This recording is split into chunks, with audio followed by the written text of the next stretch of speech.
Hello and a very warm welcome to the Question Hour show from the Parliament House complex, where we bring you important unstart questions asked by the members of the Rajya Sabha earlier and the answers given by the government.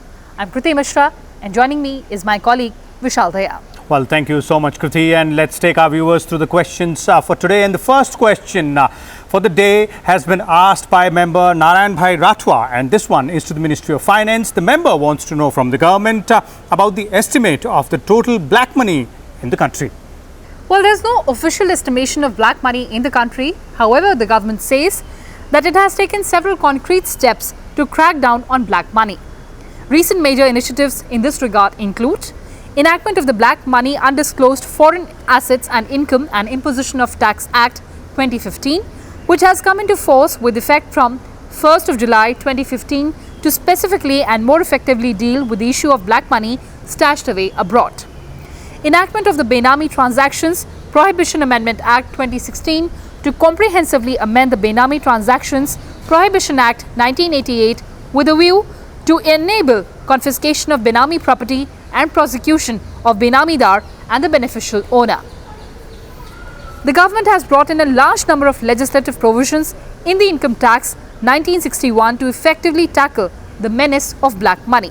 For example, registration on cash transaction of 2 lakh rupees or more, no deduction under Section 80G allowed if cash donations exceeds 2,000 rupees.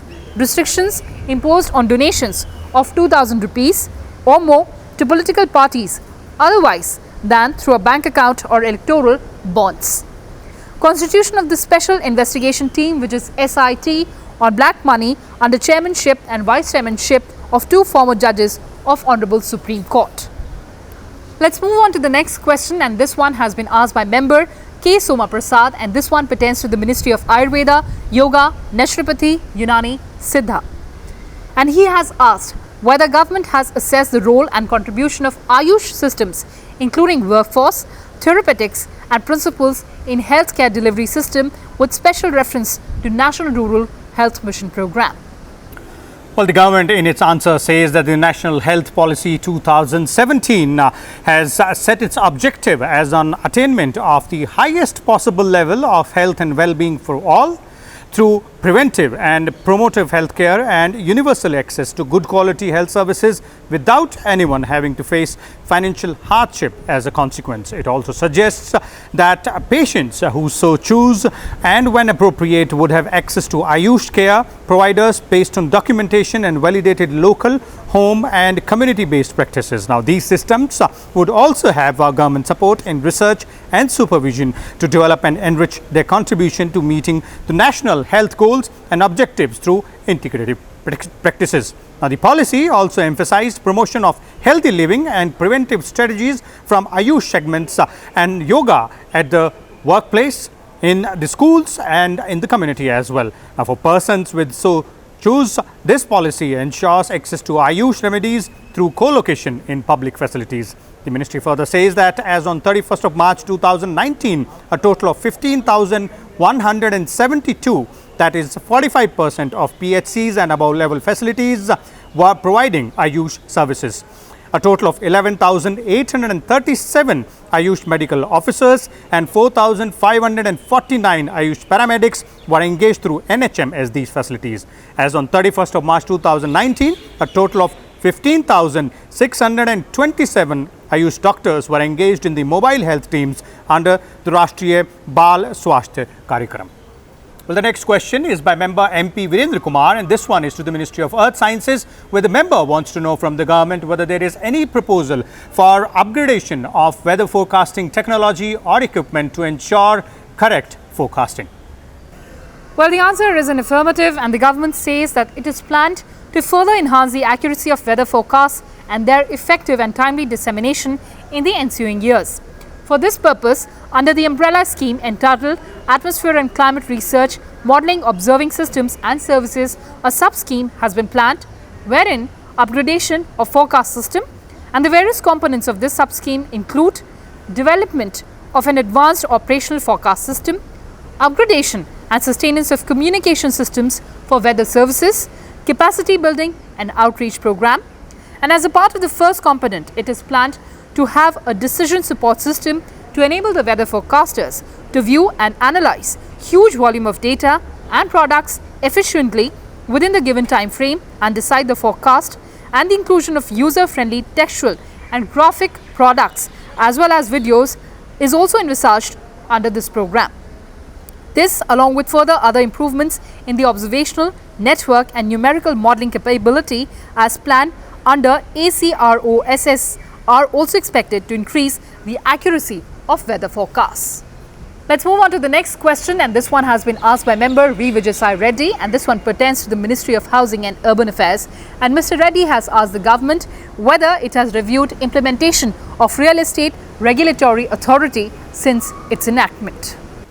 Well, the Ministry of Housing and Urban Affairs says that a regular review is done of the progress of implementation of Real Estate Regulation and Development Act 2016, that is RERA, including notifying of RERA rules, establishment of Real Estate Regulatory Authority and Real Estate Appellate Tribunal, etc. in states and union territories.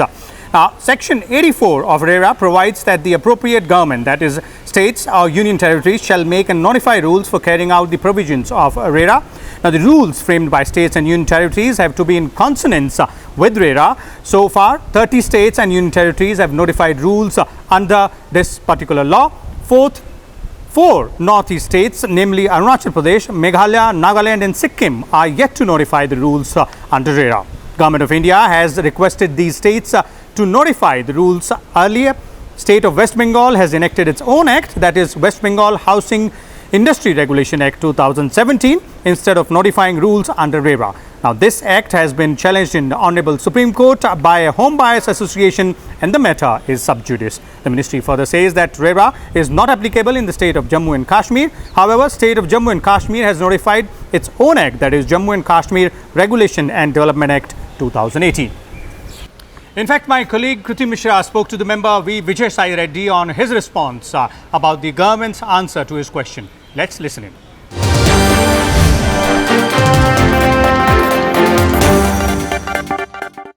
And joining us on the Question Hour show is member of the Rajya Sabha, Mr. Vijay Reddy. Sir, welcome to Rajya Sabha Television, and thank you so much for joining us.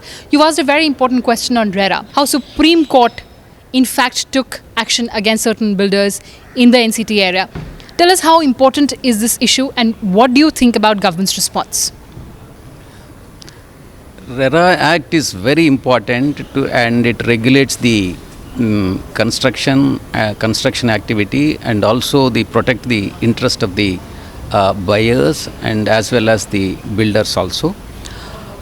In Andhra Pradesh, according to the statistics available, there are only 307 projects registered so far. When compared to Maharashtra, about 5,000 projects, Maharashtra about 20,000 projects, and Gujarat about 5,000 projects. And this act is to be because for Andhra Pradesh particularly, it is way behind Maharashtra and Gujarat, for the simple reason that the special category status, what has been assured by the government, the then government of UPA in 2014, should be granted. Otherwise, for Andhra Pradesh, it will only be a bane and not a boon. So what else the government can do to strengthen this RERA legislation? See, the infrastructure and the manpower and the regulatory mechanism and the rules and regulations are very important, and they are to be implemented vigorously so that the people at large, particularly the buyers, would be benefited. See, as of today, if you see the implementation status of the Act is concerned, it is not, I can confidently say it is not up to the mark. Therefore, the government should take all the efforts, should strengthen the legislation and also the rules and regulations framed thereon. So that's a very important point that you're making. Thank you so much for talking to Rajya Sabha Television. Thank you.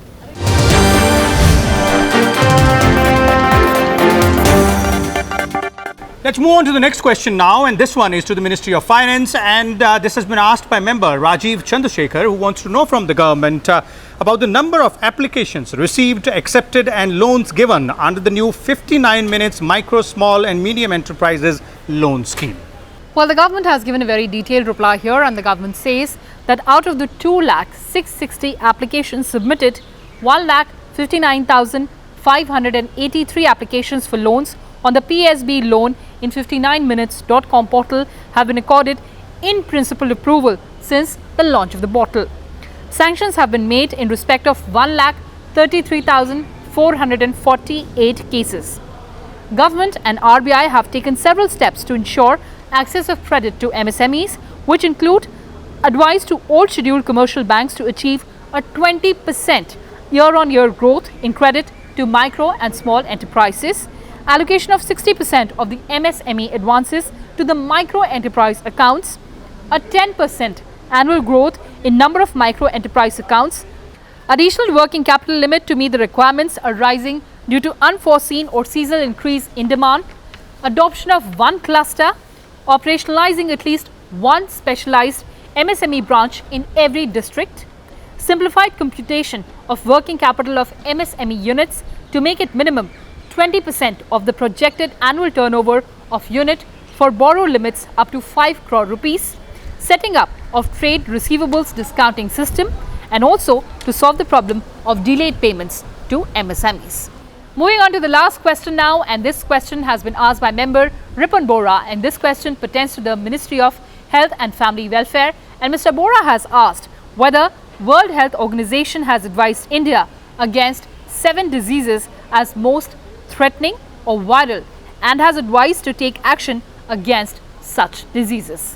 Well, the Ministry of Health and Family Welfare in its response says that during its annual review in 2018, the World Health Organization convened a broad coalition of experts to develop a research and development blueprint for action to prevent epidemics and determine that the following 8 diseases have potential to cause a public health emergency, namely Crimean Congo hemorrhagic fever, Ebola viral disease and Marburg viral disease, Lassa fever, MERS and SARS, Nipah and Nipah viral disease, Rift Valley fever, Zika disease and disease X. The ministry further says it was also underlined that due to absence of efficacious drugs and vaccines against these diseases, there is an urgent need for accelerated research and development for these diseases. However, pollution has not been indicated to be the main cause of these diseases. So, Kriti, that's all we have for our viewers in this segment of Question Hour. That's right, Vishal. Prashnakal with our colleagues Kriti Singh and Arvind Singh on the other side. Stay tuned to Rajya Sabha Television.